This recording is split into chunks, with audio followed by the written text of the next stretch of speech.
Coverage you can count on at 11 starts now. Good evening. Thanks for joining us for News 13 at 11. I'm Jordan Titus. In Florence County, a driver suffered serious injuries in a rollover crash on Interstate 95. Emergency crews responded around 5:30 this afternoon near mile marker 157.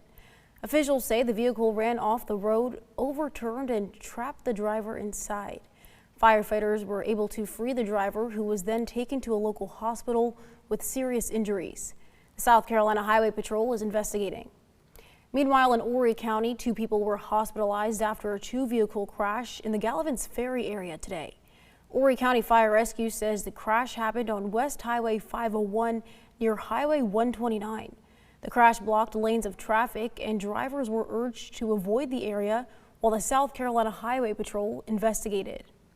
And in a separate Horry County crash, 2 more people were taken to the hospital. Fire rescue crews say a vehicle ran off the road near Eastwoods Drive, crashed into trees, and trapped 2 people inside. Firefighters were able to free them before both were taken to the hospital with injuries. The South Carolina Highway Patrol is investigating the crash along with the Horry County Police. An update tonight in the search for 4-year-old Javea Harris in Aiken County.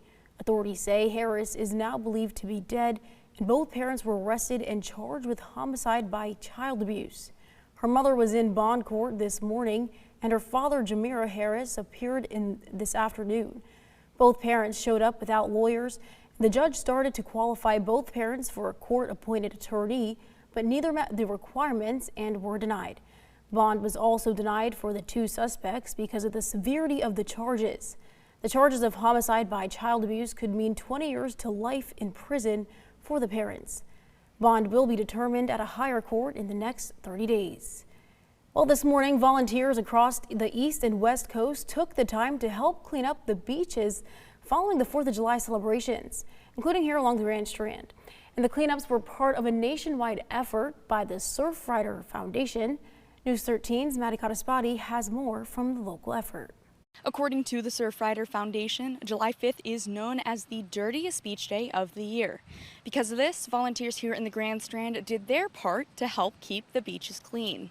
On Independence Day, hundreds of people celebrate by the ocean, leaving behind pieces of trash in the sand. Obviously, our cities do what they can do to clean up after the larger fireworks, but you still have a lot of tourists that come in town, locals that are out on the beach, shooting off fireworks, celebrating throughout the weekend. On Sunday morning, members of the Grand Strand Surfriders chapter met in Atlantic Beach, trash bags and pickers in hand, as part of the foundation's nationwide cleanup efforts. Volunteers went up and down the beach, picking up whatever they could find.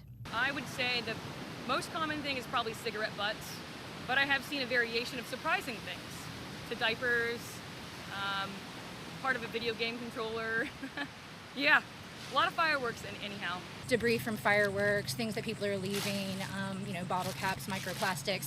And we'll see when we get out there. We started in the parking lot, but I'm sure there'll be some bigger things too.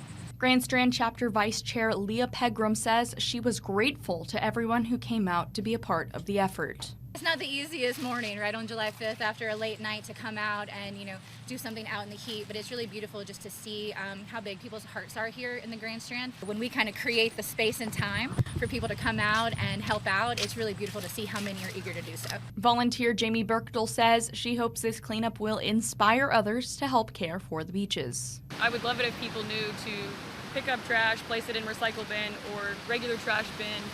It's important to just do our part. It might be finite, but if everybody were to do their part, the world would be a much cleaner place. Pegram says they picked up around 100 pounds of trash. The chapter will be holding another beach cleanup in Windy Hill next month. In Atlantic Beach, Maddie Cottaspati, News 13.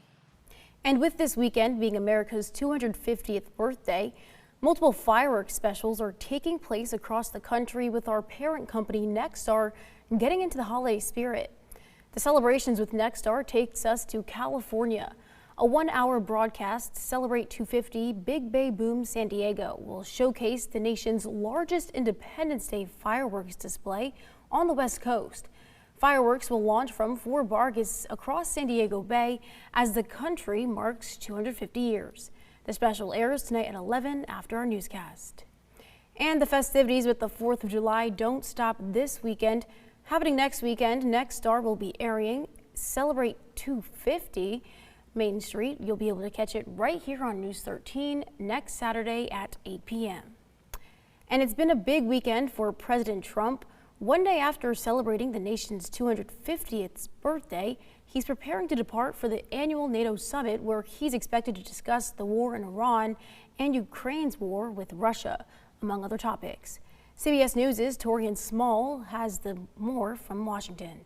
For a second consecutive day, mourners gathered in Iran for the multi-day funeral for deceased Supreme Leader Ayatollah Ali Khamenei, who was killed in the early stages of the U.S. war with Iran.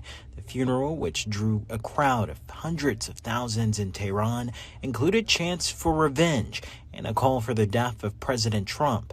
Also threatened Israeli Prime Minister Benjamin Netanyahu for his role in the war.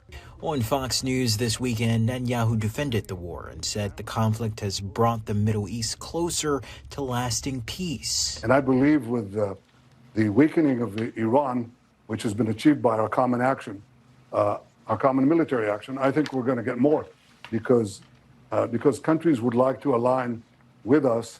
The Iranian funeral proceedings come a day after President Trump took center stage on the National Mall for 4th of July celebrations, marking America's 250th birthday. He used his speech as an opportunity to reiterate his pride in what he called a U.S. military victory over Iran. One of the greatest naval victories in history, much like our recent victory by sinking the entire Iranian Navy, 159 ships, to the bottom of the sea, all done in just a moment's time, happened very quickly. President Trump is set to address Iran and international issues when he attends the NATO summit in Turkey. He's set to depart from here Monday night. Among those, the president is scheduled to speak with Ukrainian President Volodymyr Zelensky about Ukraine's ongoing war with Russia. Torian Small, CBS News, the White House. Pakistani officials say more talks to cobble out a lasting peace between the U.S. and Iran could come next week, according to published reports. You're taking a live look over the Myrtle Beach boardwalk. Stay with News 13. We'll be right back.